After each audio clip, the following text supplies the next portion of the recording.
Alright guys, so I tried to video this as the process was happening about the pergola. I will show a couple of clips, but it definitely used my brain on the math skills. But so anyway, let me just kind of show you what I did. Alright, so my intention was that these were going to come all the way out to the end. But on some of the ones that I went in too far, that is kind of what happened.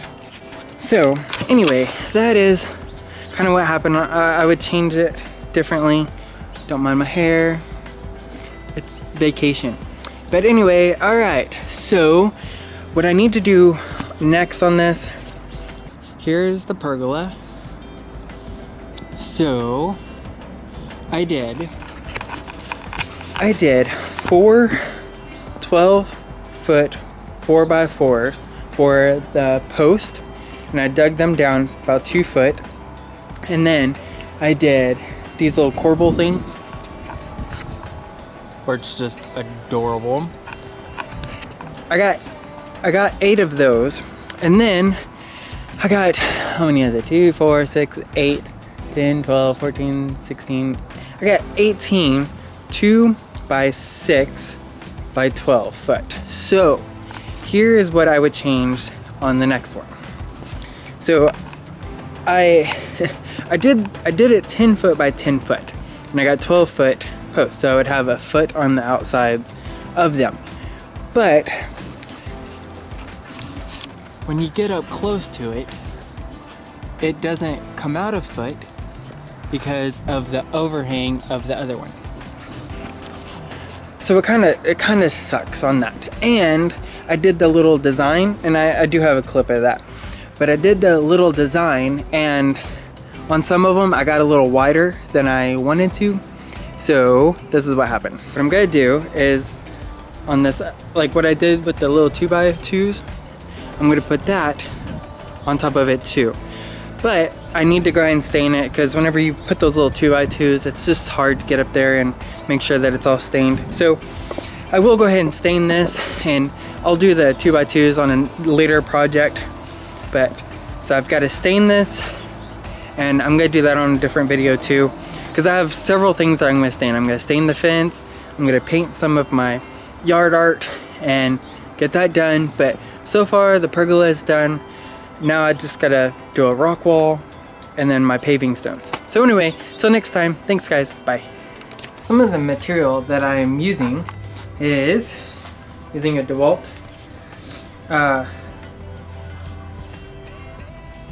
called a skill saw, maybe, I don't know. Anyway, so I'm using this, and then I also got the these types of blades. And what's cool about these, see if I can zoom in, it's actually made for cutting like pergola posts, which I have noticed that whenever I'm cutting, it is actually easier to like make those tight turns. Now I've got to go and cut I cut one side of the 2x6s by 12 foot, so now I have to do the other side. So let's get that cut.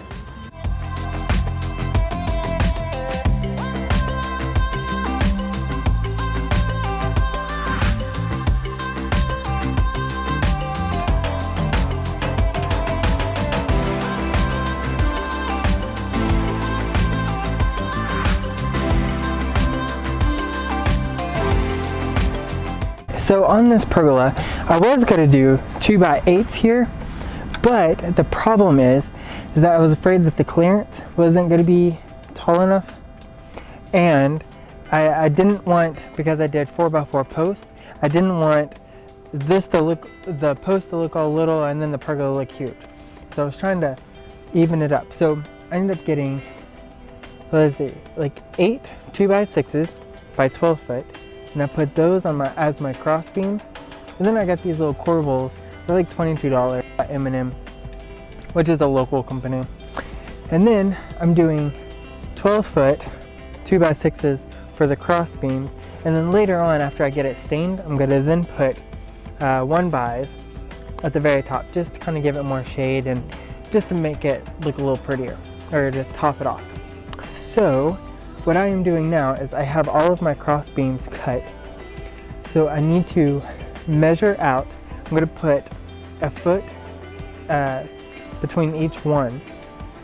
So I need a 10 for the top. So what I'm going to do now is measure every foot, and then I will put my post there.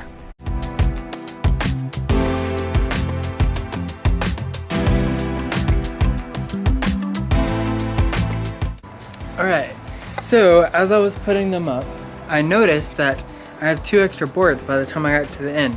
Then it dawned on me, because I'm using this as my spacer, and I cut this at 14.5 or 14.4.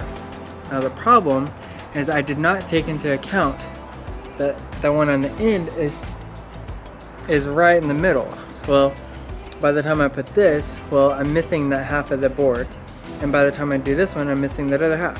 So by the time I got down to the end, I'm too short, or I have too many boards. So I'm having to redo mine. So, you know, it happens.